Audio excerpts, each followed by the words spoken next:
If you're here or you're here, you're constipated. So if that's you on a regular basis, pay close attention to this next part. These are, again, common causes of constipation. So there are different types, but one of the most common is a slow transit. So slow bowel transit.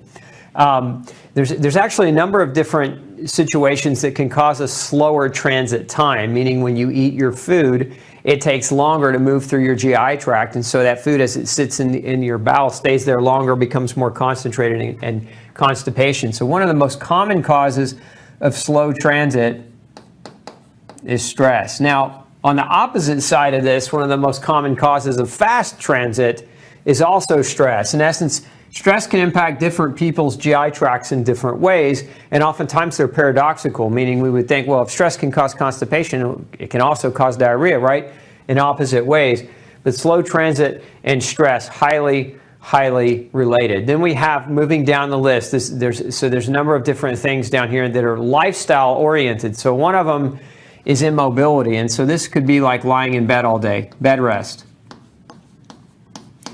Lack of movement, lack of exercise, lack of mobility is very conducive to constipation. And one of the reasons why is a lot of the nerves that feed the bowel and feed the peristalsis waves of your GI tract to move through you is the actual activity, is exercise. So when you don't exercise, remember the same muscles that are fed, that are rather the same nerves that feed your intestines are the same nerves that feed your hips, your legs, your low back. And so, you know, one of the common, very common ways that we can help a person with constipation if they're not doing it is just squatting.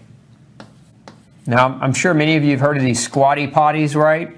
Where they're special stools that put you in a squat-like position to have a bowel movement when you're constipated, because it actually helps with the flow of the movement itself. But the act of physically squatting, and not squatting down on the seat, but actually squatting, the exercise squatting, can be very helpful to stimulate the nerves that help your bowels, the motility of your bowels. So think of it as, you know, if you struggle every day and you try to get up and you have a bowel movement and you can't, consider doing some squats. You don't need weight, just some air squats. And consider also doing some back bends where you just bend over, touch your toes several times in a row and get things moving physically, because sometimes that physical movement triggers a neurological movement to feed into your GI tract. So again, immobility, bed rest.